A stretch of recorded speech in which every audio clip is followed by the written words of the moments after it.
नमो भगवते वासुदेवाय शान्ताकारं भुजगशयनं पद्मनाभं सुरेशं विश्वाधारं गगनसदृशं मेघवर्णं शुभाङ्गं लक्ष्मीकान्तं कमलनयनं योगविद्यानगम्यं वन्दे विष्णु भवभयहरं सर्वलोकैकनाथम्। ओम महर्षि वेदव्यास प्रणीत श्रीमद् भागवत शुद्ध गुजराती भाषांतर।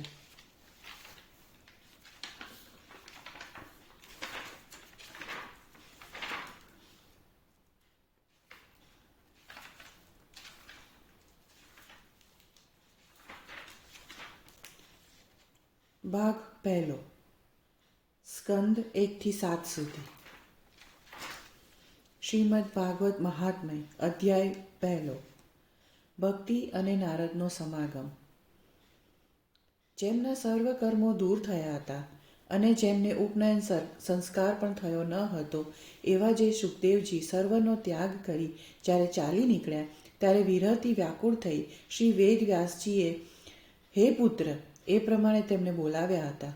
તે સમયે એ સુખદેવજી રૂપે વૃક્ષોએ ઉત્તર આપ્યો હતો।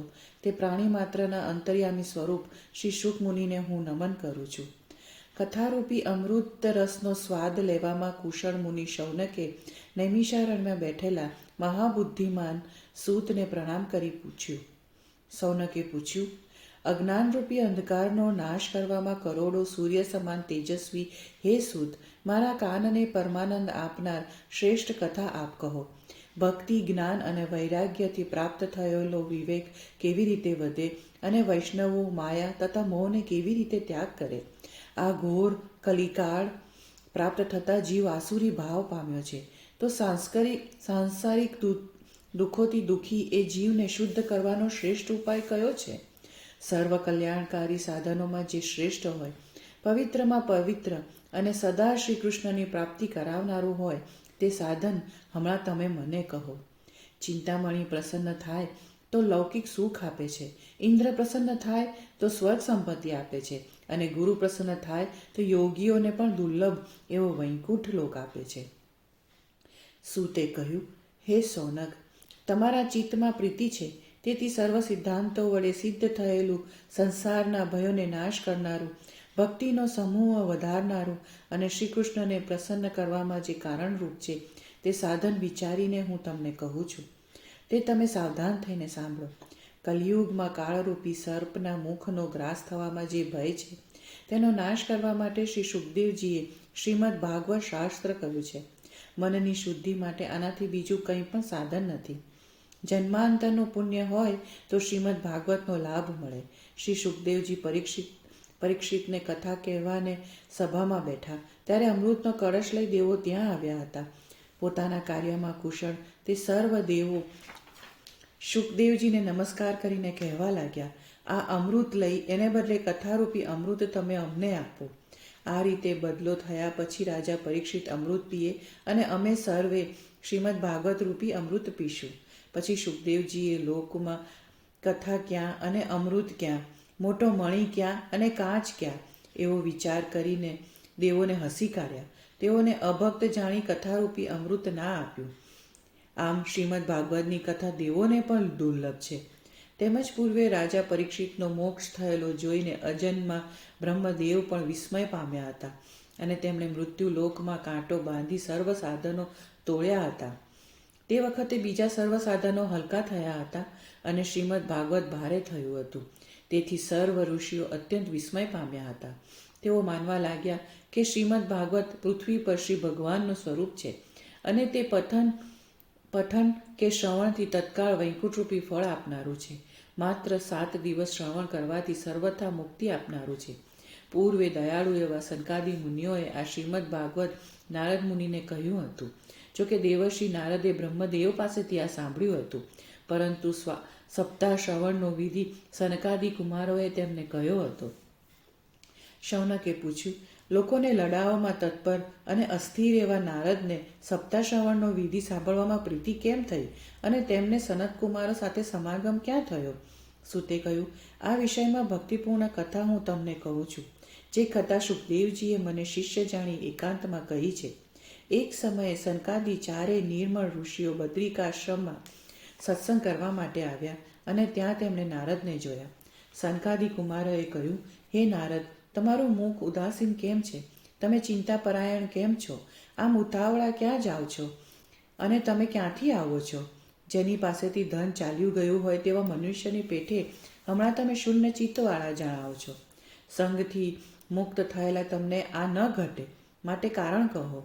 નારદે કહ્યું, હું પૃથ્વીને સર્વથી ઉત્તમ જાણી ત્યાં ગયો હતો અને પુષ્કર, પ્રયાગ, કાશી, ગોદાવરી, હરિક્ષેત્ર, કુરુક્ષેત્ર, શ્રીરંગ અને સેતુબંધ આદિ તીર્થોમાં તરફ ફર્યો, પણ મનને સંતોષકારક સુખ કોઈ સ્થળે મેં જોયું નહીં. હમણાં અધર્મના મિત્ર કલિયુગે પૃથ્વીને દુઃખી કરી છે. સત્ય, તપ, પવિત્રતા, દયા કે દાન ત્યાં નથી. જીવો પેટભરા, દીન, અસત્ય બોલનારા, આળસુ, અતિશય મંદ બુદ્ધિવાળા, મંદ ભાગ્યવાળા અને દુઃખી જોવામાં આવે છે. સંતજનો પણ પાખંડમાં લાગેલા છે. વિરાગીઓ ઘરબારી થયા છે અને ઘરમાં સ્ત્રીઓનું સ્વામિત્વ છે. સાળો બુદ્ધિ આપનાર છે. લોભથી કન્યા વિક્રય થાય છે. સ્ત્રી પુરુષો પરસ્પર લડે છે.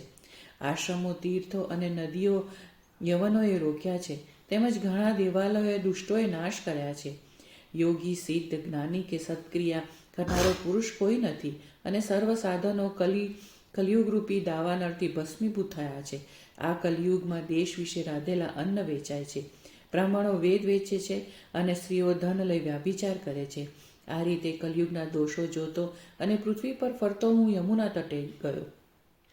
ત્યાં કૃષ્ણે લીલા કરી હતી. હે મુનીશ્વરો, ત્યાં મેં એક આશ્ચર્ય જોયું, તે તમે સાંભળો. ખિન્ન મનવાળી એક તરુણ સ્ત્રી ત્યાં બેઠી હતી. તેની પાસે બે વૃદ્ધો બેભાન અવસ્થામાં નિશ્વાસ નાખતા પડ્યા હતા અને તે સ્ત્રી રડતી રડતી તેમને જગાડતી હતી તેમજ તેમની સેવા કરતી હતી. પોતાના શરીરની રક્ષા કરનારને મેળવવા દશે દિશાઓમાં તે જોતી હતી. તે સ્ત્રીને બીજી સેંકડો સ્ત્રીઓ પવન નાખતી વારંવાર સમજાવતી હતી. દૂરથી જોઈને કૌતુકથી હું તેમની પાસે ગયો. મને જોઈને તે યુવતી ઊભી થઈ અને વિવળ થઈ આ વચન બોલી. યુવતીએ કહ્યું, હે સત્પુરુષ, એક ક્ષણ ઊભા રહો, મારી ચિંતાનો પણ નાશ કરો. તમારું ઉત્તમ દર્શન લોકના પાપોને સર્વતા હરનારું છે. તમારા વચનથી ઘણે ભાગે મારા દુઃખની શાંતિ થશે. જો મોટું ભાગ્ય હોય તો જ આપનું દર્શન થાય છે. નારદે કહ્યું, એ દેવી, તું કોણ છે? આ બે પુરુષો કોણ છે? અને કમળ સમાન નેત્રોવાળી આ સ્ત્રીઓ કોણ છે? પોતાના દુઃખનું કારણ તું વિસ્તરતી કહે. યુવતીએ કહ્યું, હું ભક્તિ એ નામથી પ્રખ્યાત છું. આ બે મારા પુત્રો છે. તેમના નામ જ્ઞાન અને વૈરાગ્ય છે અને કાળયોગે તેઓ વૃદ્ધ થઈ ગયા છે. આ સ્ત્રીઓ ગંગા વગેરે નદીઓ છે અને મારી સેવા માટે આવી છે. મને દેવો સેવે છે તો પણ સુખ નથી. હે તપોધન, હવે તમે ચિંતાયુક્ત થઈને મારી વાત સાંભળો. મારી વાત લાંબી છે તો પણ સાંભળી તમે મને સુખ આપો. હું દ્રવિડ દેશમાં ઉત્પન્ન થઈ કર્ણાટક તથા મહારાષ્ટ્ર દેશમાં કોઈ સ્થળે વૃદ્ધિ પામી, પણ ગુજરાતમાં જીર્ણ થઈ. ત્યાં ઘોર કલિયુગના યોગથી પાખંડોએ મારા યંગો ભાગી નાખ્યા, જેથી હું દુર્બળ થઈ અને લાંબા વખત સુધી આ પુત્રો સાથે અશક્તપણાને પામી. પણ હાલમાં વૃંદાવન આવીને જાણે નવીન થઈ હોઉં એમ અત્યંત રૂપવાળી તરુણી થઈ સારા ઉત્તમ રૂપવાળી થઈ છું. પણ મારા બે પુત્રો અહીં સૂતા છે ને પરિશ્રમથી દુઃખ પામે છે, જેથી આ સ્થાન છોડી મારે પરદેશ જવું છે. મારા આ બંને પુત્રો ઘડપણ પામ્યા તે દુઃખથી હું દુઃખી છું. સાથી હું તરુણ થઈ અને સાથી આ બે પુત્રો ઘરડા થયા. અમે ત્રણેય સાથે વિચરીએ છીએ, છતાં આવી વિપરીતતા કેમ થઈ? માતા ઘરડી ઘટે અને પુત્ર જુવાન ઘટે. હે યોગનિધિ, આથી મનમાં વિસ્મય પામી હું પોતાનો શોક કરું છું. તો હે બુદ્ધિમાન, આમાં શું કારણ હશે તે મને કહો. નારદે કહ્યું, હે નિર્દોષ ભક્તિ, આ સર્વ જ્ઞાનથી મનમાં હું જાણું છું. તારે ખેદ ન કરવો. શ્રી હરિ તારું કલ્યાણ કરશે. સૂતે કહ્યું, મુનીશ્વર નારદે એક ક્ષણ માત્રમાં તે જાણી લઈ આ વચન કહ્યું. નારદ બોલ્યા, હે યુવતી, સાવધાન થઈ તું સાંભળ. આ કલિયુગ ભયંકર છે. તેણે સદાચાર, યોગ માર્ગ ને તપનો નાશ કર્યો છે. લોકો અધાસુર જેવા થયા છે, જેથી શઠતા અને દુષ્ટ કર્મો કરે છે. આ યુગમાં સજ્જનો દુઃખ પામે છે અને દુર્જનો આનંદ કરે છે. જે બુદ્ધિમાન પુરુષ ધૈર્ય ધારણ કરે છે તે જ ધીર અથવા પંડિત છે. આ પૃથ્વી દર વર્ષે જોવા કે સ્પર્શ કરવાને પણ અયોગ્ય થતી ક્રમે ક્રમે શેષનાગને ભાર કરતા થઈ પડી છે. કોઈ પણ સ્થળે મંગળ દેખાતું નથી. હમણાં તને પણ તારા પુત્રો સાથે કોઈ જોતું નથી. રાગાંધ મનુષ્યોએ ઉપેક્ષા કરેલી તું જીર્ણપણે રહી હતી, પણ વૃંદાવનના યોગથી પાછી તું નવયુક્તિ થઈ છે. ખરેખર આ વૃંદાવન ધન્ય છે, જ્યાં ભક્તિ નૃત્ય કરે છે. પરંતુ અહીં કોઈ ગ્રાહક નહીં હોવાથી તારા આ બે પુત્રો વૃદ્ધાવસ્થા છોડતા નથી. માત્ર અહીં કંઈક આત્મસુખ પ્રાપ્ત થવાથી આ બંનેને નિંદ્રા આવી હોય તેમ જણાય છે. શ્રી ભક્તિએ કહ્યું, રાજા પરીક્ષિતે અપવિત્ર કલયુગને કેમ રાખ્યો હશે? કલયુગ ચાલુ થતાં મોટો સર્વસાર ક્યાં ગયો? દયાળુ શ્રીહરિ પણ અધર્મને કેમ જોઈ રહ્યા છે? આ મારો સંશય તમે દૂર કરો. તમારી વાણીથી હું સુખી થઈ છું. નારદે કહ્યું, હે બાળા, જો તે મને પૂછ્યું તો હું પ્રેમથી સાંભળ. હું તને સર્વ કહું છું. હે કલ્યાણી, તારું દુઃખ જશે. જ્યારે ભગવાન શ્રી કૃષ્ણ પૃથ્વી તજી ને પોતાના ધામમાં પધાર્યા તે દિવસથી સર્વ સાધનોનો નાશ કરનારો કલયુગ આવ્યો. રાજા પરીક્ષિતે દિગ્વિજયમાં કલયુગને જોયો ત્યારે દિનની પેઠે તે શરણાઈ ગયો. જેથી રાજાએ વિચાર્યું કે બ્રહ્મર જેમ સારસ્વતોને ગ્રહણ કરે તેમાં મારે કલયુગને મારવો યોગ્ય નથી. જે ફળ તપ, યોગ કે સમાધિથી થતું નથી તે ફળ કલયુગમાં સારી રીતે શ્રીકૃષ્ણ કીર્તનથી મનુષ્ય મેળવે છે. એમ વિચારી એકાકાર અને નીરસ છતાં સારવાળા કલયુગમાં ઉત્પન્ન થયેલા જીવોના સુખ માટે પરીક્ષિત રાજાએ રાખ્યો છે. હમણાં કુકર્મોના આચરણથી સર્વમાંથી સાર જતો રહ્યો છે અને પૃથ્વી પરના પદાર્થો બીજ વિનાના ફોતરા જેવા રહ્યા છે. બ્રાહ્મણો ઘેર ઘેર પ્રત્યેક મનુષ્ય પાસે દાણાના લોભથી ભાગવતની કથા કરી રહ્યા છે. તેથી કથાનો સાર ગયો છે. જે લોકો અતિ ઉગ્ર અનેક કર્મ કરનારા ભયંકર નાસ્તિકો છે તેઓ પણ તીર્થમાં રહે છે. તેથી તીર્થોનો સાર ગયો છે. કામ, ક્રોધ, મોટો લોભ અને તૃષ્ણાથી વ્યાકુળ ચિત્તવાળા પણ તપ કરે છે. તેથી તપનો પણ સાર ગયો છે. મનને ન જીતવાથી, લોભથી, દંભથી, પાખંડનો આશ્રય કરી અને શાસ્ત્રોનો અભ્યાસ ન કરવાથી ધ્યાન અને યોગનું ફળ ગયું છે. પંડિતો પણ પાડાઓની પેઠે સ્ત્રીઓ સાથે રમી રહ્યા છે અને પુત્રો ઉત્પન્ન કરવામાં ચતુર થઈ મોક્ષ સાધવામાં ચતુર નથી રહ્યા. વળી સંપ્રદાયપૂર્વકનું વૈષ્ણવ્યપણું ક્યાંય નથી. એ રીતે પ્રત્યેક સ્થળે વસ્તુઓનો સાર નાશ પામ્યો છે. આ તો યુગ ધર્મ વર્તે છે, જેમાં દોષ કોનો? આ કારણથી સમીપમાં રહ્યા છતાં ભગવાન સહન કરે છે. સૂતે કહ્યું, હે શૌનક, તેમનું આ વચન સાંભળી ભક્તિ અત્યંત વિસ્મય પામી અને ફરી જે વચન બોલી તે તમે સાંભળો. શ્રી ભક્તિએ કહ્યું, હે દેવર્ષિ, તમે ધન્ય છો. મારા ભાગ્યથી તમે આવ્યા છો. લોકોમાં સત્પુરુષોનું ઉત્તમ દર્શન સર્વસિદ્ધિ કરનારું છે. જેમનું કેવળ એક જ વચન સાંભળી પ્રહલાદજી માયાને જીતી ગયા અને જેમની કૃપાથી ધ્રુવજી પણ ધ્રુવપદ પામ્યા અને તે સમગ્ર કલ્યાણપાત્ર બ્રહ્મપુત્રને હું તમને પ્રણામ કરું છું. શ્રી ભાગવત મહાત્મા વિશે અધ્યાય 1 સમાપ્ત. અધ્યાય 2 સનકાદિ કુમાર અને નારદનો સંવાદ. નારદે કહ્યું, હે બાળા, તું વૃથા ખેદ કરે છે. આશ્ચર્ય છે કે તું ચિંતાતુર છે. શ્રી કૃષ્ણના ચરણકમળનું સ્મરણ કર, એટલે તારું દુઃખ જશે. જેમણે કૌરવોના દુઃખમાંથી દ્રૌપદીનું રક્ષણ કર્યું હતું અને ગોપીઓનું પાલન કર્યું હતું તે શ્રીકૃષ્ણ ક્યાંય પણ ગયા નથી. હે ભક્તિ, તું તો તે ભગવાનને નિરંતર પ્રાણથી પણ અધિક પ્રિય છે. તે બોલાવેલા ભગવાન નીચના ઘરમાં પણ જાય છે. સત્ય આદિ પણ 3 યુગમાં જ્ઞાન તે વૈરાગ્ય મોક્ષ આપનાર છે. પણ કલયુગમાં તો કેવળ ભક્તિ જ બ્રહ્મ સાયુજ્ય મુક્તિ આપે છે. આવો નિશ્ચય કરીને જ જ્ઞાન સ્વરૂપ અને પરમાનંદ ચૈતન્ય સ્વરૂપ શ્રી ભગવાને પોતાના સ્વમામ સ્વરૂપવાળી અને પોતાને પ્રિય તને સુંદરીને ઉત્પન્ન કરી છે. એક સમય 2 હાથ જોડી તે શ્રીકૃષ્ણને પૂછ્યું હતું, હું શું કરું? ત્યારે શ્રીકૃષ્ણે તને આજ્ઞા કરી હતી, મારા ભક્તોનું તું પોષણ કર. તે સ્વીકાર્યું ત્યારે શ્રીકૃષ્ણ તારા ઉપર પ્રસન્ન થયા હતા અને તેમણે મુક્તિરૂપી દાસી આ બંને જ્ઞાન અને વૈરાગ્ય તને આપ્યા હતા. તું વૈકુંઠમાં પોતાના સ્વરૂપથી ભક્તોનું પોષણ કરે છે અને પૃથ્વી પર ભક્તિની વૃત્તિ માટે તે છાયા રૂપ ધર્યું છે. તું મુક્તિ, જ્ઞાન અને વૈરાગ્યને સાથે લઈ પૃથ્વી પર આવી અને સતયુગથી દ્વાપર યુગ સુધી ઘણા આનંદમાં રહી.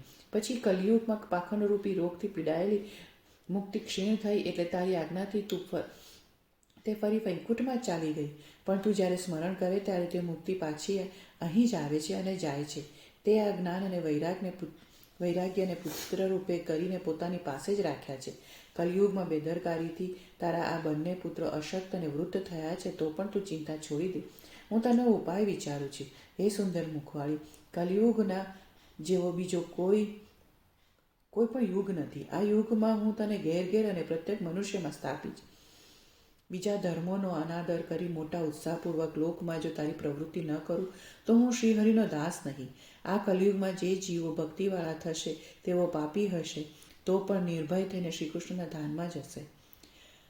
જેઓના ચિત્તમાં પ્રેમ સ્વરૂપ ભક્તિ સદા નિવાસ કરે છે તેઓ નિર્મળ સ્વરૂપ થઈને સ્વપ્નમાં પણ તેમને યમને જોતા નથી. પ્રેત, પિશાચ, રાક્ષસ કે દેવ પણ ભક્તિયુક્ત મનવાળા સ્પર્શ કરવા સમર્થ નથી. તપશ્ચર્યા, વેદો કે કર્મથી શ્રીહરિ વશ થતા નથી, પણ ભક્તિથી જ વશ થાય છે. તેમાં ગોપીઓ પ્રમાણરૂપ છે. મનુષ્યને 1000 જન્મે ભક્તિમાં પ્રીતિ થાય છે અને કલિયુગમાં તો ભક્તિ તે ભક્તિ જ છે. ભક્તિથી શ્રીકૃષ્ણ સન્મુખ જ રહે છે. જેઓ ભક્તિનો દ્રોહ કરે છે તેઓ ત્રણેય જગતમાં દુઃખી થાય છે. પૂર્વે ભક્તિની નિંદા કરનાર દુર્વાસા દુઃખ પામ્યા હતા. વ્રતો, તીર્થો, યોગ, યજ્ઞો કે જ્ઞાનકથામાં આલાપોની કાંઈ જરૂર નથી. એટલે ભક્તિ જ મોક્ષ આપે છે. સૂતે કહ્યું. એ પ્રમાણે નારદે નિર્ણય કરેલું પોતાનું મહાત્મા સામે સર્વાંગે પુષ્ટ થયેલી ભક્તિ નારદને આવું વચન કહેવા લાગી. શ્રી ભક્તિએ કહ્યું, ઓહો નારદ, તમને ધન્ય છે. તમારી મારામાં નિશ્ચળ પ્રીતિ છે તે હું તમને કદી છોડીશ નહીં. સર્વદા તમારા ચિત્તમાં રહીશ. હે સત્પુરુષ, દયાળુ એવા તમે ક્ષણવારમાં મારી પીડાનો નાશ કર્યો છે, તો હવે મારા 2 પુત્રોને ભાન નથી, તેમને જગાડો, જગાડો. સૂતે કહ્યું. ભક્તિનું વચન સાંભળી નારદજીને દયા આવી, જેથી તે જ્ઞાન અને વૈરાગ્યને હાથના અગ્રભાગથી દબાવીને જગાડવા લાગ્યા. તેમના કાન પાસે મુખ લઈ જઈને ઉચ્ચ સ્વરે કહેવા લાગ્યા, હે જ્ઞાન, જલ્દી જાગો. હે વૈરાગ્ય, જલ્દી જાગો. વળી વેદ અને વેદાંતની ગર્જનાઓથી અને ગીતાજીના પાઠોથી વારંવાર નારદજી જગાડવા લાગ્યા. ત્યારે માંડ બળાત્કારે તેઓ ઉઠ્યા. તેઓ નેત્રથી જોઈ શકતા ન હતા, બગાસા ખાતા હતા, આળસ મરડતા હતા અને લગભગ સૂકા લાકડા જેવા અંગોવાળા હતા, જેથી બંને બગલાની પેઠે પાછા પૃથ્વી ઉપર પડ્યા. ભૂખથી દુબળા તે બંને વળી પાછા એ રીતે સૂઈ જતા જોઈને ઋષિ ચિંતા કરવા લાગ્યા. મારે શું કરવું? ઓહો, આ નિંદ્રા અને ઘણી જ મોટી વૃદ્ધાવસ્થા કેવી રીતે જાય? હે શૌનક, એ પ્રમાણે ચિંતા કરતા નારદે શ્રી ભગવાનનું સ્મરણ કર્યું. તે સમયે આવી આકાશવાણી થઈ, હે ઋષિ, તમે ખેદ કરો માં, તમારો ઉદ્યમ સફળ થશે, એમાં સંશય નથી. હે દેવર્ષિ, આ માટે તમે સત્કર્મ કરો. તે સત્કર્મશીલથી શોભતા મહાત્માઓ તમને કહેશે. એ સત્કર્મ કરવાથી ક્ષણવારમાં બંનેની વૃદ્ધાવસ્થા નિંદ્રાની સાથે જશે અને ભક્તિ સર્વત્ર ફેલાશે. એ પ્રમાણે આકાશવાણી સર્વ લોકોએ સ્પષ્ટ સાંભળી અને નારદજી, આ કંઈ સમજાયું નહીં, એમ બોલતા આશ્રય પામ્યા. નારદે કહ્યું, આ આકાશવાણીએ પણ ગુપ્ત જ જણાવ્યું છે. એવું કયું સત્કર્મ કરવું કે જેથી આ બંનેનું કાર્ય થાય? એ સત્પુરુષો ક્યાં હશે? તેઓ સાધનો કેવી રીતે આપશે? આકાશવાણીએ જે કહ્યું એમાં મારે શું કરવું? સૂતે કહ્યું. નારદ મુનિ એ બંનેને ત્યાં મૂકી નીકળી ગયા અને પ્રત્યેક તીર્થયાત્રાએ નીકળી માર્ગમાં મુનીશ્વરને પૂછવા લાગ્યા. બધા તે વાત સાંભળતા હતા, પણ નિશ્ચય કરીને કંઈ કહેતા નહોતા.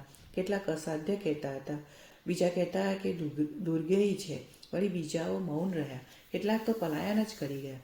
તે સમયે ત્રણેય લોકમાં આશ્ચર્યકારક મોટો હાહાકાર થઈ ગયો. એ રીતે ભક્તિ, જ્ઞાન અને વૈરાગ્ય એ ત્રણેય વેદાંતની ગર્જનાઓથી અને ગીતાના પાઠોથી જાગ્યા છતાં જ્યારે ઉઠ્યા નહીં ત્યારે લોકો કાને કાને કહેવા લાગ્યા, હવે કોઈ બીજો ઉપાય રહ્યો નથી. જે વસ્તુ યોગી નારદ પોતે પણ નથી જાણી શક્યા તે જગતના બીજા મનુષ્ય કેવી રીતે કહી શકે? પૂછાયેલા ઋષિઓએ પણ નિર્ણય કરીને એમ જ કહ્યું કે આ વસ્તુ જાણવી મુશ્કેલ છે. તે પછી ચિંતાતુર થયેલા નારદજી બદ્રિકાશ્રમમાં આવ્યા અને તે સત્કર્મ માટે હું અહીં તપ કરું એવો તેમણે નિશ્ચય કર્યો. તેટલામાં હે મુનિ શ્રેષ્ઠ શૌનક, કરોડો સૂર્ય સમાન તેજસ્વી સનકાદિ મુનીશ્વરે પોતાની આગળ તેમણે જોયા એટલે તેઓને તે કહેવા લાગ્યા. નારદે કહ્યું, હે કુમારો, મારા મહાભાગથી હમણાં આપની સાથે સમાગમ થયો છે, તો મારી ઉપર કૃપા કરી જલ્દી કહો. આપ સર્વયોગી, બુદ્ધિમાન, મહાવિદ્વાન, 5 વર્ષના છતાં વૃદ્ધોમાં પણ વૃદ્ધ, સર્વદા વૈકુંઠમાં વસનારા, હરિકીર્તન કરવામાં તત્પર અને હરિલીલા રૂપ રસ વડે ઉન્મત્ત રહો છો. માત્ર હરિકથા એ જ આપનું જીવન છે. આપના મુખમાં શ્રી હરિ શરણમ એવું વચન નિત્ય રહે છે. તેથી કાળે આજ્ઞા કરેલી વૃદ્ધાવસ્થા આપને દુઃખી કરતા નથી. પૂર્વે શ્રી હરિના દ્વારપાળો આપની ભ્રમણ ચડવા માત્રથી તુરંત જ પૃથ્વી ઉપર પડ્યા હતા અને આપની કૃપાથી જ પરમપદ પામ્યા હતા. અહો, ભાગ્યના યોગથી આપનું દર્શન થયું છે. તો આપ દયાળુને હું દીન પર અનુગ્રહ કરવો જોઈએ. આકાશવાણી જે સાધન કહ્યું તે સાધન કયું છે અને કેવી રીતે કરવું તે પણ આપ વિસ્તારથી કહો. ભક્તિ, જ્ઞાન અને વૈરાગને સુખ કેવી રીતે થાય અને સર્વ વર્ણોમાં પ્રેમપૂર્વક પ્રયત્નથી તેમનું સ્થાપન કેવી રીતે થાય? સનકાદિ કુમારોએ કહ્યું, હે દેવર્ષિ, તમે ચિંતા ના કરો, મનમાં હર્ષ ધારણ કરો. આ વિષયમાં સુખથી સિદ્ધ થઈ શકે એવો અપૂર્વ ઉપાય છે જ. અહો નારદ, તમને ધન્ય છે. વિરત પુરુષોના તમે શિરોમણી છો. શ્રી કૃષ્ણ ભક્તોમાં સદા અગ્રેસર છો અને યોગથી સૂર્ય સમાન તેજસ્વી છો. ભક્તિ માટે યત્ન કરનાર તમારામાં કંઈ આશ્ચર્ય માનવાનું નથી. ભક્તિની સ્થાપના શ્રી કૃષ્ણ ભક્તને નિત્ય ઘટે છે. જગતમાં ઋષિઓએ અનેક માર્ગો પ્રગટ કર્યા છે, પણ તે સગળા શ્રમસાધ્ય હોય, ઘણું કરી સ્વર્ગરૂપ ફળ આપનારા છે. જે માર્ગ વૈકુંઠ આપનારો છે તે તો ગુપ્ત જ છે અને તેનો ઉપદેશ કરનાર પુરુષ પણ ઘણું કરી ભાગ્યે જ મળે છે.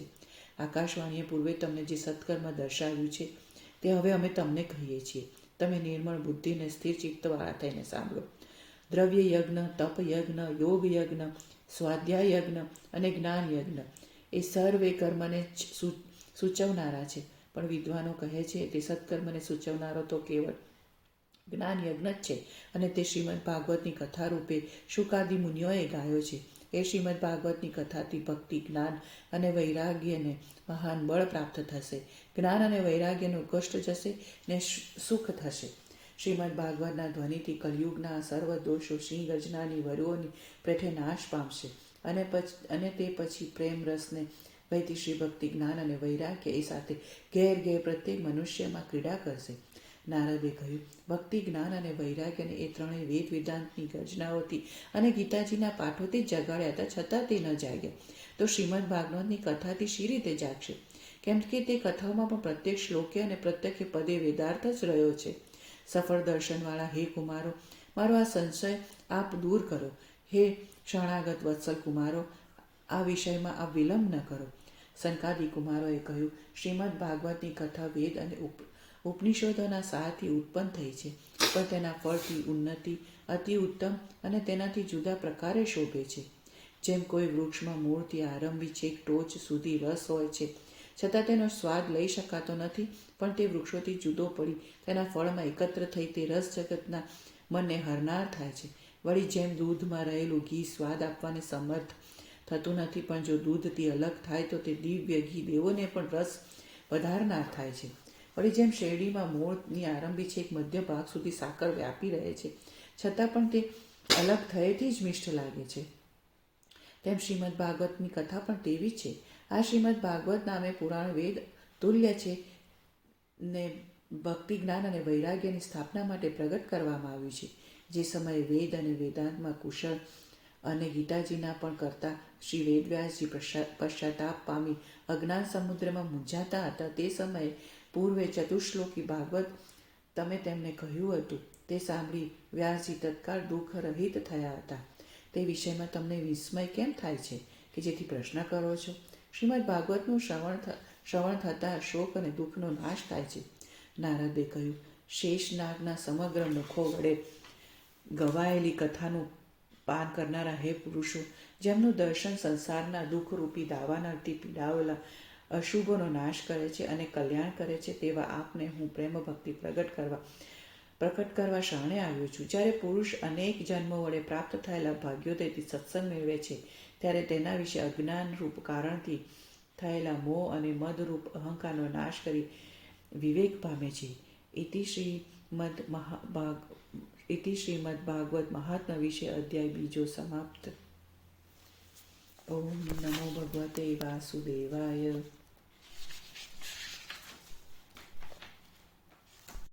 નમોસ્તવંતાય સહસ્રમૂર્તે સહસ્રપાદા શિશિરોરુભાવે सहस्रनाम्ने पुरुषाय शाश्वते सहस्रकोटियुगधारिणे नमः।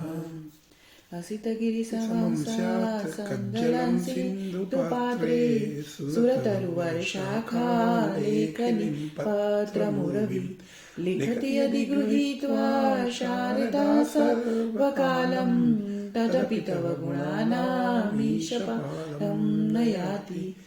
त्वमेव माता च पिता त्वमेव बन्धुसखा त्वमेव विद्या द्रविणं त्वमेव सर्वं मम देवदेव।